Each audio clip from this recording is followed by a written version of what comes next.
Nika. Guys, di sini di video kali ini kita akan membahas sebuah tablet yang menurut saya dari segi harga tablet ini itu murah banget. Tapi walaupun murah, tablet ini tuh memiliki spesifikasi yang bisa dibilang tinggi untuk harganya. Jadi saya sebut tablet ini adalah tablet BPJS, sama seperti laptop yang biasanya saya sebut dengan BPJS atau singkatan dari budget pas-pasan jiwa sosialita. Karena menurut saya selain murah dan spesifikasi nyawa, tablet ini tuh bisa dijadikan untuk hampir apa aja, sesuatu yang bisa membuat produktivitas kalian itu nambah. Apa aja itu di video kali ini akan kita bahas. Tapi seperti biasa sebelum kita mulai videonya, buat kalian yang belum makan dulu. Kalau udah makan langsung aja subscribe channel ini, karena di channel ini kita akan membahas informasi menarik mengenai dunia gadget dan juga teknologi yang akan membuat hidup kalian lebih inspiratif dan produktif. Dan perkenalkan, ini adalah tablet dari Fujitsu yang memiliki nama Fujitsu Aero F04H yang dikeluarkan sekitar tahun 2015. Ya, jadi saya beli tablet ini tuh seperti biasa bekas. Dan kalau kalian lihat video saya yang mereview tentang teleprompter, di situ saya menggunakan tablet, cuman tablet saya yang dulu itu layarnya kurang enak dan akhirnya saya memilih untuk membeli tablet lain, yaitu ini. Dan kalau pakai ini itu teleprompternya bakalan terlihat lebih jelas fontnya, karena untuk layarnya tablet dari Fujitsu Aero yang seperti biasa teman baik kita bersama, yaitu Dokumu teman baikku ini itu menggunakan layar yang benar-benar enak kalau misalkan digunakan di teleprompter, yaitu layarnya itu sudah Super AMOLED dengan resolusi 2K. Kalau untuk spesifikasi lain, dia menggunakan Snapdragon 808 dan di tahun tersebut, di tahun sekitar 2015, Snapdragon 808 itu kalau misal kita mau komparasikan dengan HP-HP yang pakai Snapdragon 808 ya, itu ada LG G4, kemudian ada Xiaomi 4, kemudian ada Motorola X-Style dan lain-lain. Dan juga ada Nexus kalau nggak salah. Nah, walaupun saya beli HP ini tuh bekas 1,3 juta dan link pembeliannya seperti biasa kalian bisa langsung cek di deskripsi, tapi tablet ini tuh benar-benar seperti baru. Jadi kondisinya itu benar-benar nggak ada semacam lecet pemakaian.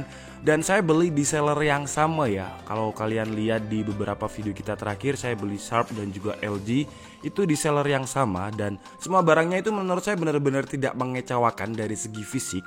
Dan saya nggak di endorse oleh seller ini, jadi saya nggak tahu apakah ini itu direfurbish untuk dilihat baru atau memang dari sananya baru seperti ini. Karena benar-benar kayak nggak pernah dipakai gitu, barangnya itu flawless, nggak ada kayak lecet-lecet pemakaian. Ya ini cuman debu ya, dan ini saya gunakan kotor aja. Tapi kalau pertama kali datang itu benar-benar kayak baru dan nggak ada kayak bekas pemakaian. Oke, jadi kita lanjutkan dulu secara desain. Secara desain ya kayak tablet pada umumnya sih. Menurut saya nggak ada yang spesial. Ya mungkin yang spesial adalah beratnya, karena tablet ini tuh ringan banget. Ketika kemarin saya timbang itu sekitar 400 gram, jadi nggak ada setengah kilo. Dan ini tuh layarnya 10 inch dan 400 gram itu menurut saya enteng banget. Saya punya tablet dari Samsung yang namanya saya lupa, tapi dia itu cuman nggak sampai 10 inch, tapi dia berat banget, tapi ini tuh enteng. Jadi kalau misalkan dibawa kemana-mana itu menurut saya bakalan nyaman banget. Kemudian pada tahun 2015 Fujitsu FH04 ini selling pointnya adalah security-nya, yaitu security-nya yang sudah menggunakan iris. Jadi kita bisa login menggunakan mata. Cuman kalau di 2020 sepertinya iris sensor itu udah nggak terlalu digunakan ya. Biasanya kalau nggak Face ID ya Touch ID yang ada di layar. Kemudian untuk port-portnya di sebelah atasnya itu ada jack 3,5 mm di bagian pojok kiri atas.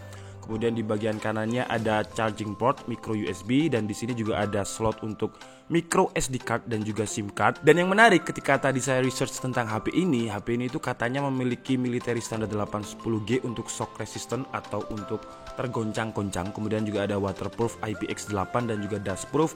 Tapi katanya disyaratkan kalau misalkan mau pakai waterproof, untuk slot SD card-nya ini harus ditutup dengan rapat, karena kalau tidak rapat nanti ada air yang masuk. Mungkin dia masuk, make sense juga sih ya. Kemudian di bagian bawahnya nggak ada apa-apa.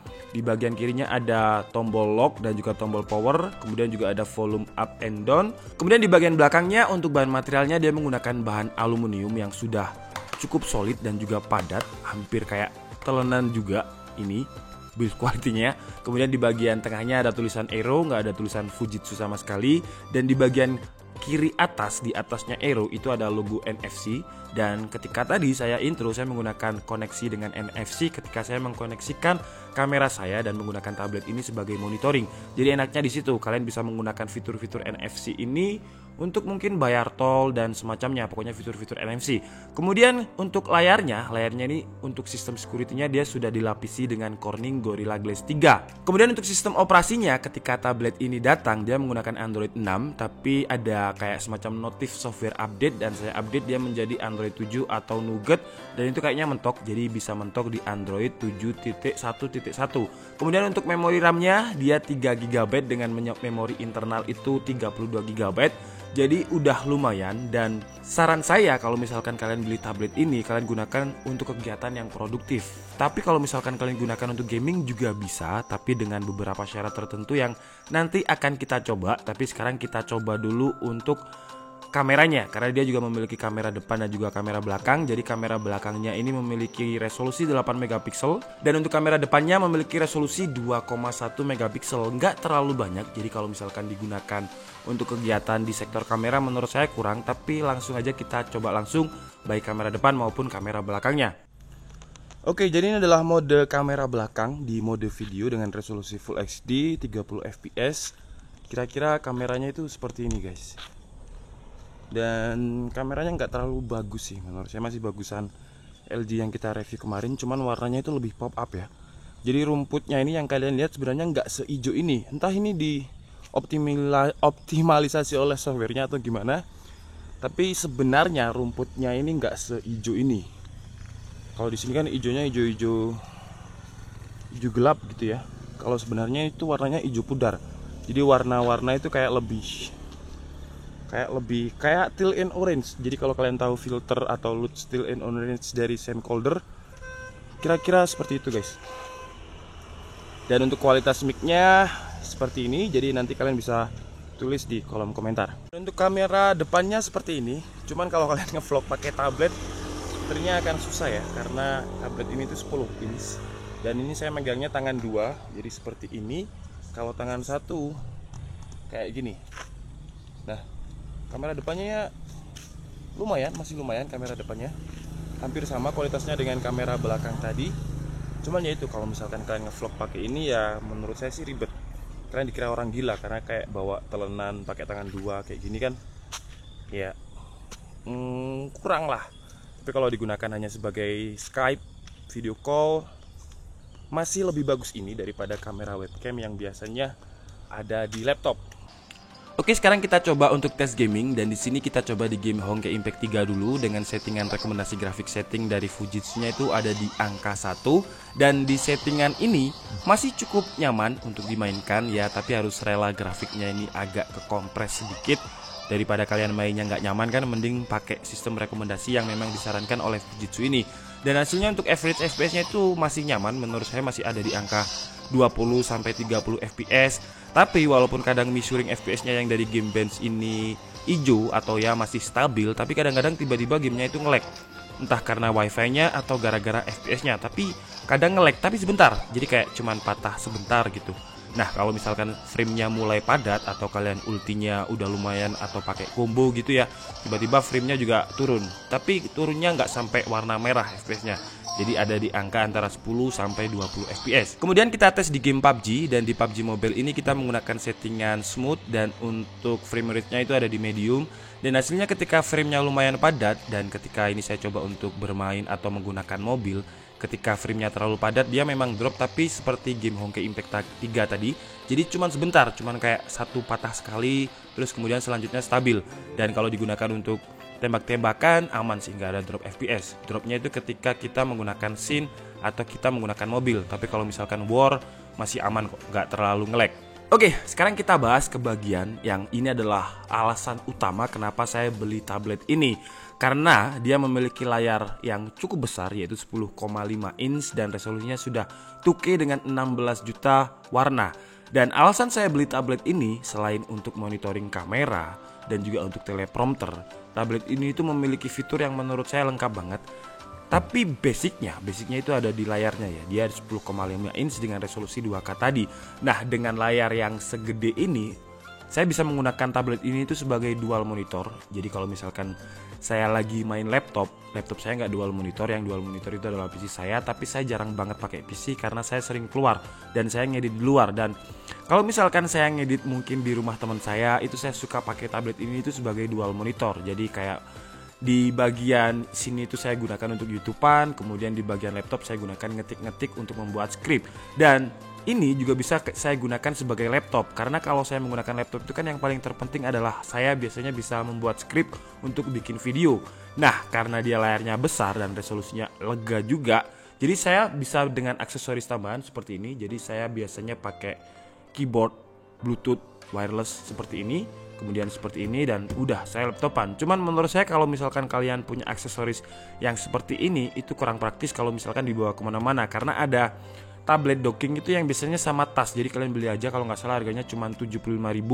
Jadi keyboardnya itu ada di sini, kemudian ada sampul kayak semacam kitab gitu ya, kemudian ditutup di keyboard, udah kalian bawa jadi laptop. Tapi ya laptop yang bisa sistem Android gitulah, laptop sistem Android ya. Kalau misalkan dibuat menggunakan atau diketik-ketik skrip aja, itu menurut saya masih enak banget. Oke guys, jadi cukup segitu aja video review dari tablet Fujitsu F04H yang saya beli bekas dengan harga 1,3 juta ini.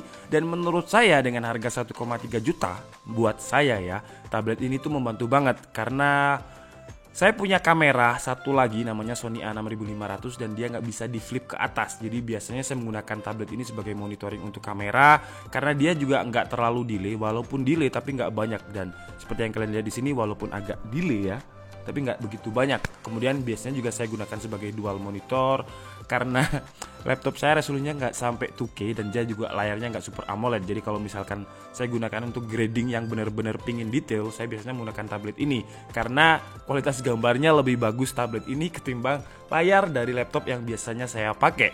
Kemudian untuk hal lain seperti yang saya bilang tadi, kalau misalkan kalian pengen nggak bawa laptop, kalian pengen bawa tablet aja untuk tugas scripting yang biasanya ngetik-ngetik atau copy paste, ya kalian tinggal bawa aja keyboard seperti ini dan juga tablet. Dan itu menurut saya praktis banget dan lebih ringan daripada laptop. Kemudian kalau misalkan kalian bosan, kalian juga bisa langsung menggunakan tablet ini untuk keperluan gaming. Seperti yang kalian lihat tadi di game PUBG tadi, dengan settingan ya yang nggak rata-rata kanan amat, tapi yang penting kan masih bisa dimainkan dan lega banget.